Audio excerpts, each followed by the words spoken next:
I don't believe you, sir. I don't believe you. I'm telling you the truth. No, you're not. No, you're not. All right. All right.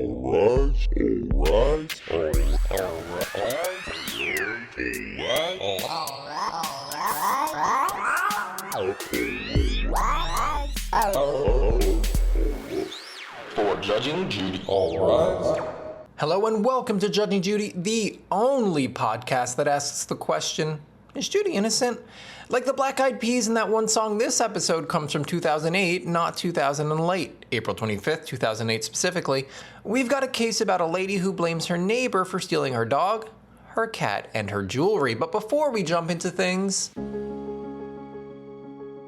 I just have some advice. They say if you're happy and you know it, clap your hands, but I think it would be just as effective to smile your face. To help remind us what was going on in the world when this episode first aired, I've brought in my friend Professor Wikipedia, doctorate in Mountain Dew Apple Cinnamon. The largest of a series of earthquakes hit Reno, Nevada. Registering 4.9 on the Richter scale, the quake destroyed 200 feet of a wooden flume that supplied water to Reno's Chalk Bluff Water Treatment Facility and area farms. Thankfully, none of Reno's many world-famous attractions were affected. For those of you unaware of Reno's many world-famous attractions, just look up the National Automobile Museum, the Wilbur D. May Center, the Peppermill Resort Spa Casino, or Puzzle Room, Nevada. British band Def Leppard released their first new studio album in 6 years. Songs from the Sparkle Lounge debuted at number 5 on the Billboard 200 charts in the US. Tracks on the album included Bad Actress, Gotta Let It Go, and Come On, Come On, which ironically fans at their shows undoubtedly yelled at the band whenever they played songs from this album instead of songs that the audience actually knew. Eminem's Kart Racing was finally released for the Nintendo Wii and Nintendo DS in the European Union. The game allowed players to race as one of 5 sentient M&M candies, red, yellow, blue, green, or orange, and had already been released in other markets as early as November of the previous year. Tracks in the game included a chocolate volcano, a chocolate factory, a forest, a farm, a house, a city, the Arctic, an alien spacecraft, and a coliseum modeled on that of ancient Rome. Despite letting you race in a cart, as an M&M, in the Roman Colosseum, as if you were Russell Crowe himself in Gladiator, the game received puzzlingly poor reviews, with one reviewer saying it was, quote, little more than an advertisement for M&Ms. Yeah, that's the point. Thanks for the help, Professor Wikipedia. Next, let's check in on the New York Times crossword for that day back in 2008. The clue for 47 across is, its logo is a goateed man in an apron. And the answer is KFC. Finally, let's have a gander at the US box office for April 25th, 2008. Number 3 was Forgetting Sarah Marshall. Number 2 was Harold and Kumar Escape from Guantanamo Bay. And number 1 was Baby Mama. Starring peak Tina Fey and Amy Poehler, plus Greg Kinnear and Dax Shepard, Baby Mama is about a workaholic single woman who suddenly decides she wants a kid, which she plans to get by way of a surly surrogate mother. Despite receiving middling reviews, the movie was a box office hit and a financial success. It was also right around this time that Tina Fey had that series of infuriatingly ubiquitous ads for American Express that effectively accomplished the exact opposite of what they were probably intended to do. That is to say, not only did they make me like Tina Fey less, they made me also like American Express less. So frequently were they on that they made me want to shop via any other credit card, or cash, or check, or barter system, or Discover card, whatever that is. These ads were unavoidable. They were on CBS, on ABC, on Fox, on NBC, on cable, on internet. TV beamed directly into my brain. I can't tell you how many nightmares I had starring Tina Fey, care of American Express. Oh, I'll have that goat cheese garden salad. No! That's it. Let's get to the teaser for today's episode. Has these neighbors locked in a dogfight? There had better be some growling, some snarling, and some ear biting in this episode. Otherwise, I'm going to be pretty upset. Oh, I also want to see some fire hydrant peeing too. We've grown attached to him, and we don't want to give him back. No, oh yeah, of course. Finders, keepers, losers, weepers. It's established case law as per the Supreme Court of Pupukaka. That was decided years ago. I've also been watching her cat. If watching other people's cats is a crime, then somebody better get the guillotine, because I'm definitely guilty. All right, let's get to the case at hand. Our plaintiff Tiffany is suing her ex-neighbor Janine for giving away her property and for stealing her dog while Tiffany was away. I don't, as of yet, see the dog as either a witness for the plaintiff or the defendant, and that seems like a pretty big oversight. Maybe the dog wasn't stolen, so much as it found a new home where the belly rubs and bones were much more plentiful. It's kind of like how they say not all missing people have been kidnapped. Some of them leave home of their own volition because they know it means they'll be able to get more bacon strips. Bacon! Bacon! Where's the bacon? I smell bacon!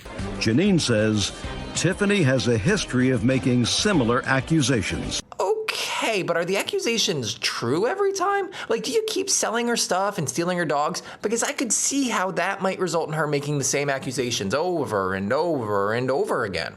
We learned via Judy's summation of Tiffany's accusations that Janine, in addition to her other misdeeds, also allegedly passed along information she shouldn't have to Tiffany's ex-husband, while Tiffany and he were involved in a custody dispute. That sounds like it could be salacious and interesting, but not something you can sue over.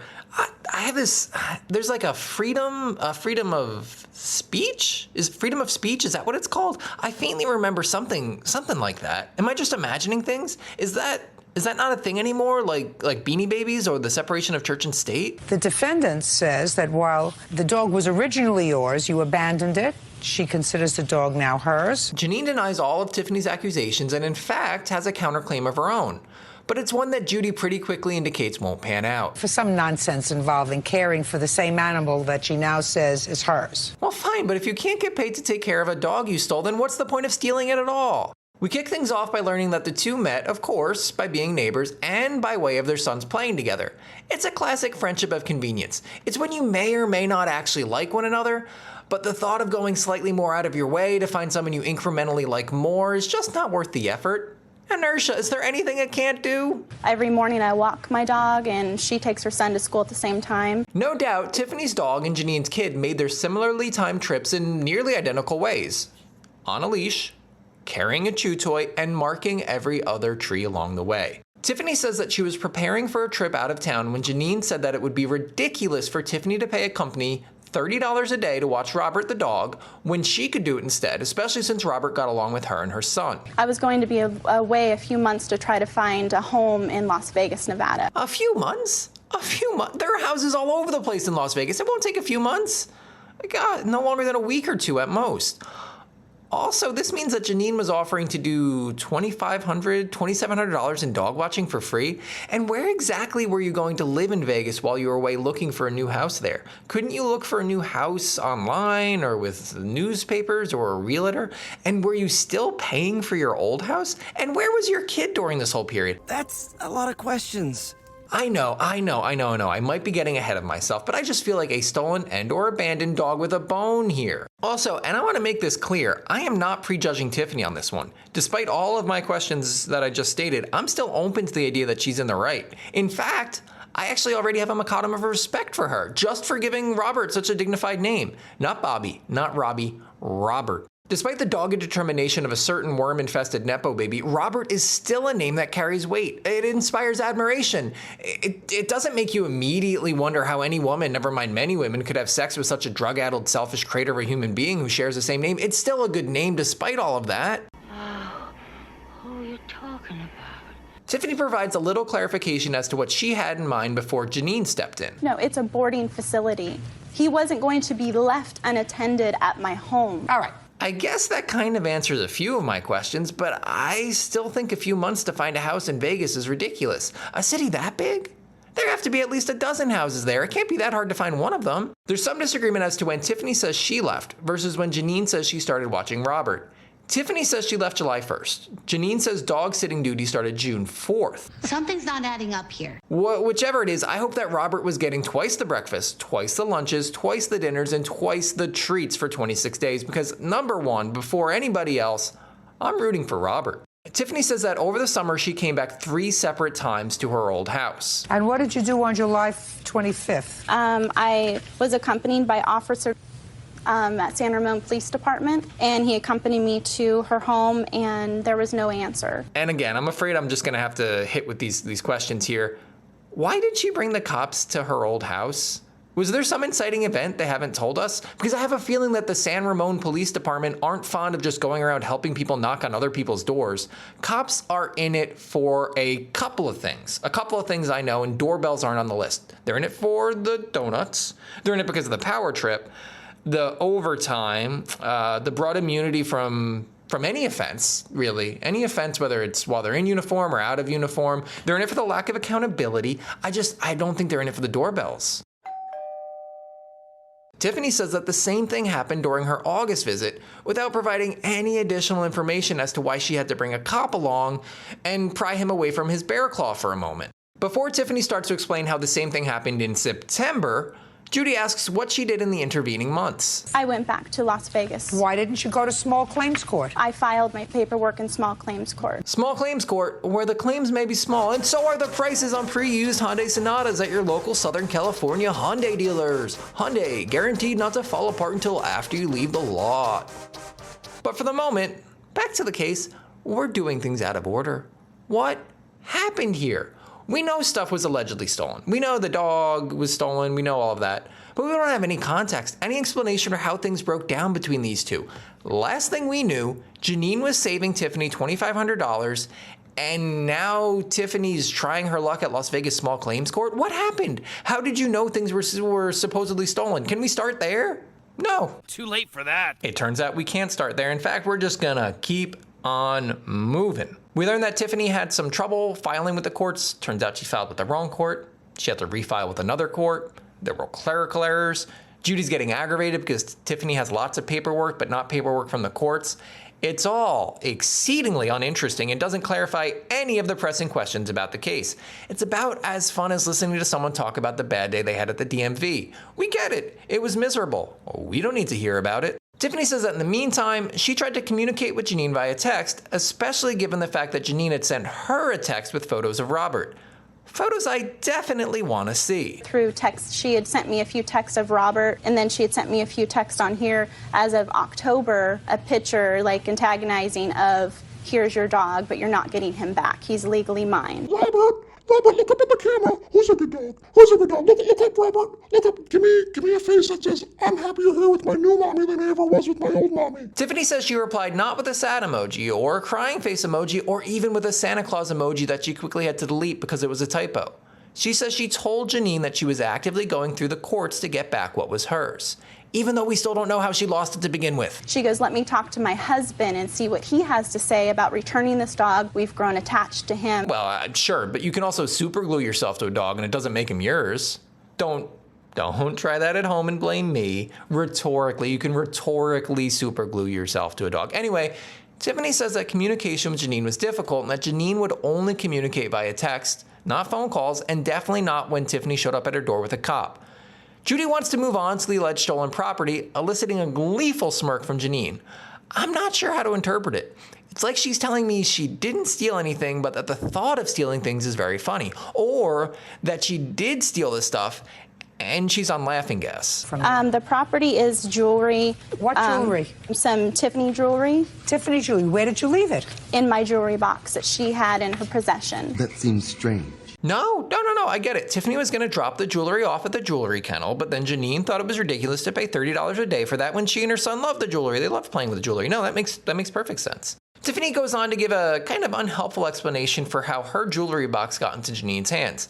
She says that it happened when the movers came to get her stuff. What does that mean? Was Janine in cahoots with the movers? Mind you, movers are very often thieves. I've got the uncles to prove it. So I'm not saying it's impossible that something shady was going on with the movers. I just want someone to come out and say it. I just want some details. This time you ask for too much.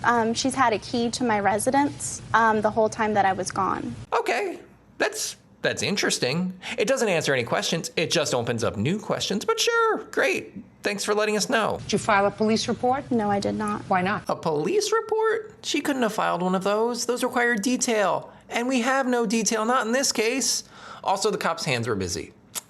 His hands were full with donuts, 2 in each hand. Tiffany says that she filed with the small claims court instead of going to the cops, but I say why not both? And why not start with the cops? You're telling us that a crime happened. You go to the cops. I mean, unless you really didn't want to interrupt the cops at their morning time at Krispy Kreme donut, but this is their job. If you think that somebody's a thief and stole your jewelry, then you file a police report and say they stole my jewelry and this is who stole it. You can do that? Normally, yeah.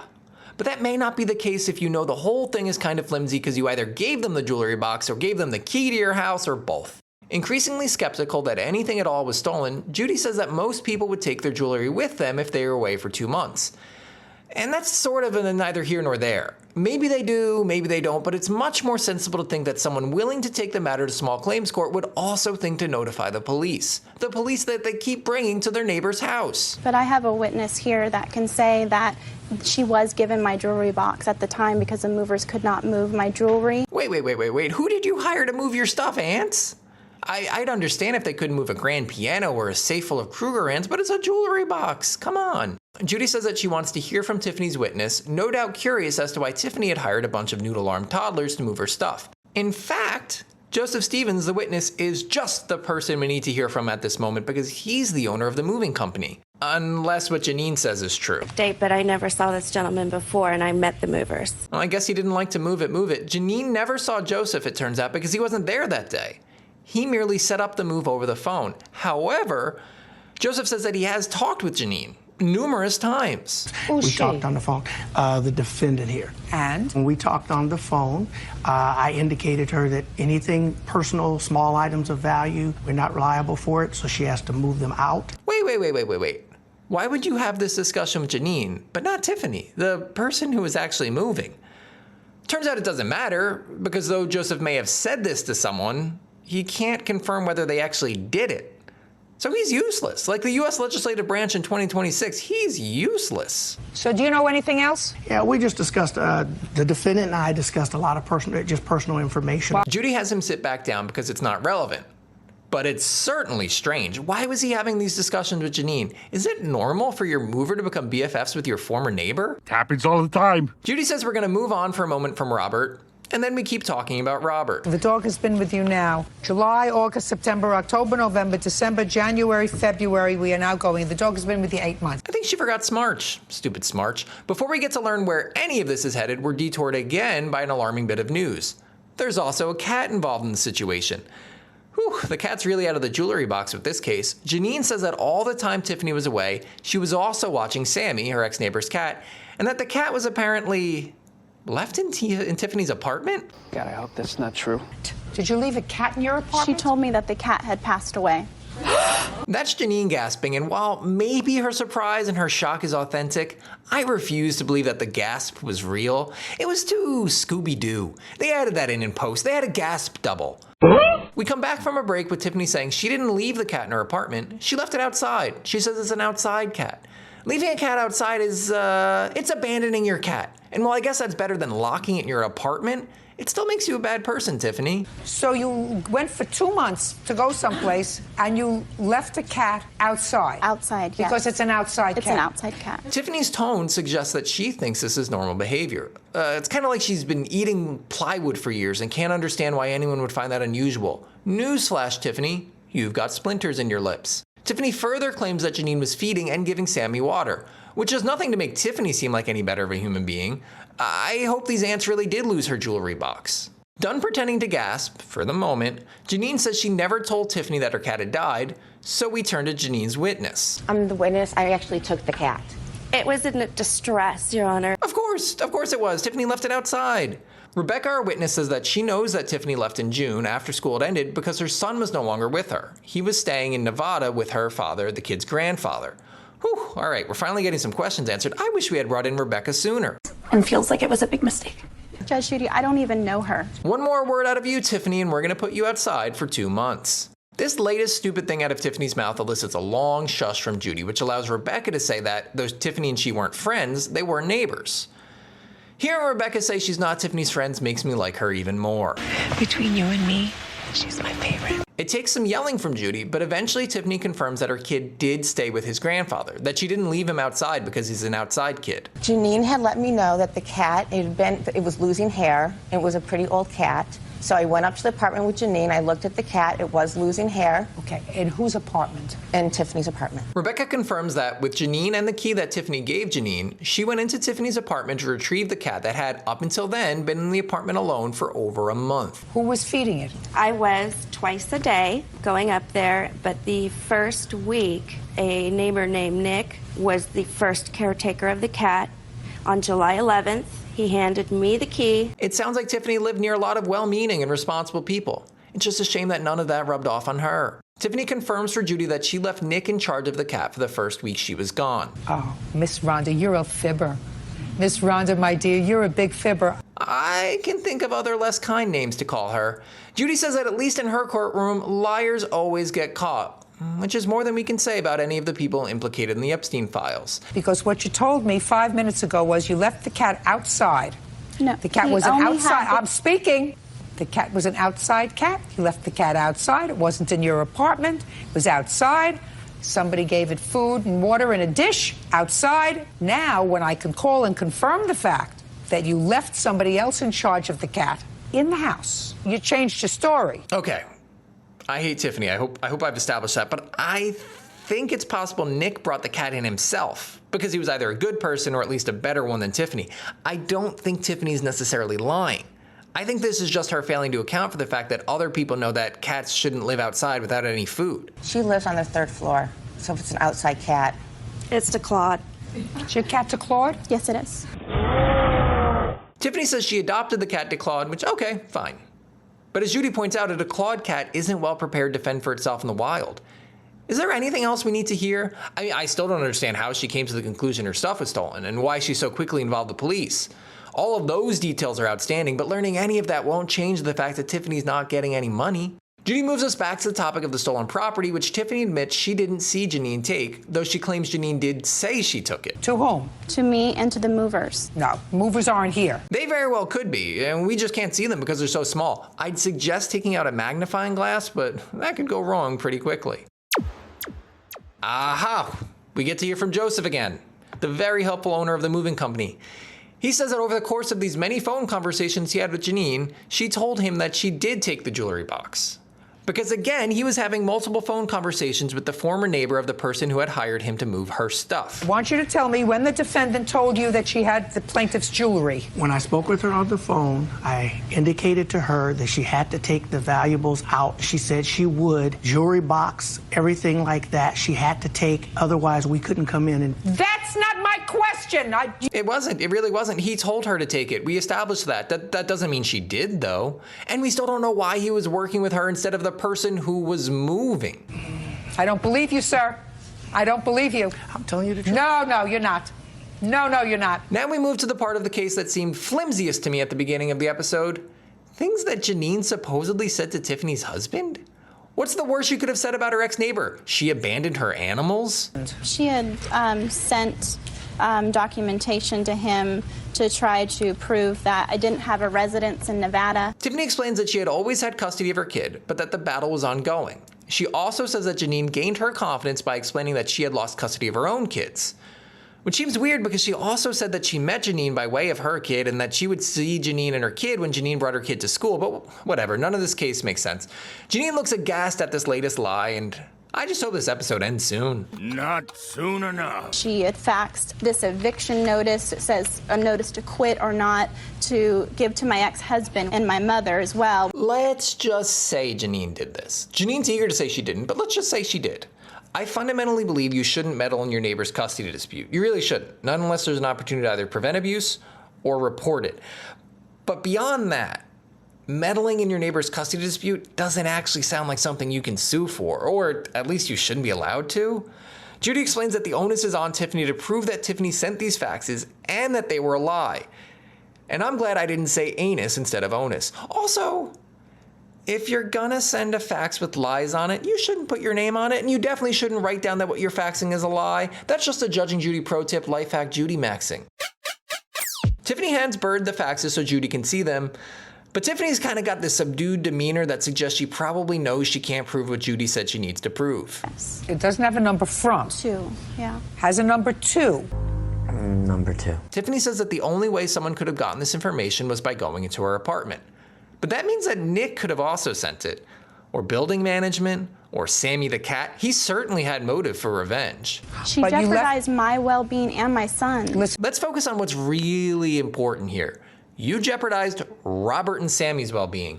Tiffany goes on to say that she has a restraining order against Janine, which yet again comes as a surprise to Janine, but this doesn't sway Judy. None of it does. Tiffany still can't prove that Janine sent a thing. And even if she sent your ex-husband a document that establishes that you were living in Nevada, it was true. Because it's proven to be a winning strategy thus far, Tiffany tries to drag Joseph into things again by saying that Janine told him that she had sent it. And Joseph looks really unwilling to jump in front of another bullet for her. Yeah, she did. We had numerous conversations. That's what she admitted to you as well. We talked on the phone for quite a long time. For what? She liked to talk. We chit-chatted. She was telling me about everything going on, so. At last, Joseph says that this was surprising to him, that he normally doesn't develop long-term friendships with the neighbors of people who hire him to move their stuff. I'm glad, because I was beginning to think that I should feel bad for not befriending all of my neighbors' movers over the years. That she sent me. No case. She knew I was coming, though. You have no case. This proves that she knew I was coming. You have no case. It's not your dog. Enjoying the pod? Consider supporting us by sending $1 or $2 our way at tiptopjar.com/judgingjudy. Or don't, whatever. I'm not your boss. At long last, it's the part of the show that actually matters. It's time for me to judge Judy. I pretend I have rules I follow, things I consider, norms, criteria, whatever, but what really, really matters is this. Did Judy deliver justice? Justice to the plaintiffs and defendants, sure, but just as importantly, justice to you and justice to me. If she did, she's innocent. But if not, she's guilty. Now, Judy did plenty of things right today. After all, she ruled against Tiffany, who had no case and deserves nothing in court and nothing in life. I think she could have thrown a little money Janine's way for caring for the animals, but in terms of rulings, I think Judy did fine. But this case didn't make any sense. We never got some really fundamental information. We never got some real key facts established. How did Tiffany allegedly learn her things were stolen? What compelled her to bring the cops back to her house? Now, so often in these cases, Judy has more information than we do, thanks to the questionnaires that are submitted beforehand, and that's fine. We don't need to know everything. Things will go unsaid in court because all the parties involved know them. Things may be said in court, but cut for time. And all that's fine. But you gotta tell us things that are the bedrock of the case. We can't just skip from her moving to her coming back with a cop to try to get her stuff back. That leap made the whole case hard to follow, and it kinda made the rest of the episode drag on a bit. And while mistreating your dog and cat is the worst thing possible, a boring episode of Judge Judy is almost just as bad. And for that reason, today, Judy is guilty. With that sound, it's time for Hangman. But this is not the Hangman you played as a kid. You know, when you really ought to have been coming up with more secure passwords. No, this is Hangman with stakes. And this week, we're putting water bottle refill stations at the airport up on the gallows. Look, they're a good idea. They're a great idea, even. We'd all be better off buying fewer single-use water bottles, especially at the airport. At the airport, where they're known to charge anywhere from an arm to a leg for a little bit of H2O. But these water bottle stations, 75% of the time they're broken. Or they spread out a little bit of water, and you end up developing a line of people behind you, all of whom are dying of thirst, and all of whom are waiting for days to get to their flight to Sioux Falls that keeps getting delayed. Or they work, but the little water filter light is red instead of green, and you can't help but wonder if you're drinking toilet water instead of potable water. And that's to say nothing of the entirely made up counter for how many water bottles has supposedly been avoided by using the water bottle station. All of which leads up to the fact that if I lose Hangman today, we can finally say goodbye to water bottle stations. But if I win, I guess they'll stick around. Now I'm using hangmanwords.com, and this week I'm returning to their geography words list. Hangmanwords.com gives me 6 incorrect guesses, 6 letters that can be wrong before I lose the game. And yes, this would be better if I had video. So our answer is 4, 5, 6, 7, 8 letters, and as a reminder, it's from the geography words list. In tribute to the word 8, I'm gonna start with an H. There is no H. That's a bad start. We needed that H. That H was gonna get us through some hard times. Instead, they're worse times. I should probably just quit now. Instead, though, I'm gonna go with E, which is another letter in 8. There is not an E. So far, the strategy is panning out. Let's keep it going. I'm gonna go with I, which, as you ought to know, is another letter in 8. There is an I. It is the penultimate letter.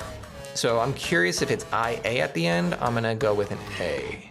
There it was. So we have blank, blank, blank, blank, blank, blank, IA. See if it's an N, NIA. It is not. So I only have 3 more incorrect guesses, and this game is over. Let's try L. There is an L. Blank, blank, L, blank, blank, blank, IA. Geography words list. Let's try S? No S. I have a feeling that there might be other letters in this word, but S isn't one of them. Puzzling. Let's try, in tribute to puzzling, P. No P. So I am down to one more guess, and if I get it wrong, if I say the wrong letter here, we are dooming water bottle refill stations to hell. They're gonna send them to hell. They're gonna skip the dump right to hell. Is there another vowel? Let's try O.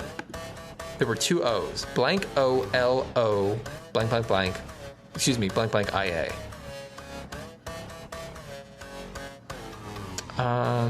Oh, it's probably Columbia. It is. And well, for better or for worse, we saved water bottle refill stations. We still have all of the existing problems. In fact, they're only gonna get worse. The water filters aren't gonna be cleaned. They're gonna spread out a little bit of water. They're gonna be broken. They're probably gonna be new problems. They might start spreading out other things besides water, blood. They might become blood refill stations. So I really ought to have gotten this one wrong. But thanks to me, thanks to this podcast, and thanks to the country of Colombia, we still got water bottle refill stations at airports. So you're welcome, and I'm sorry. With our last few moments together, I just wanted to share an out-of-context quote from Judge Judy. I believe the only nickname I ever had was Peanuts. That's it. Like, subscribe, share, and fornicate. But whatever you do, don't declaw your cat.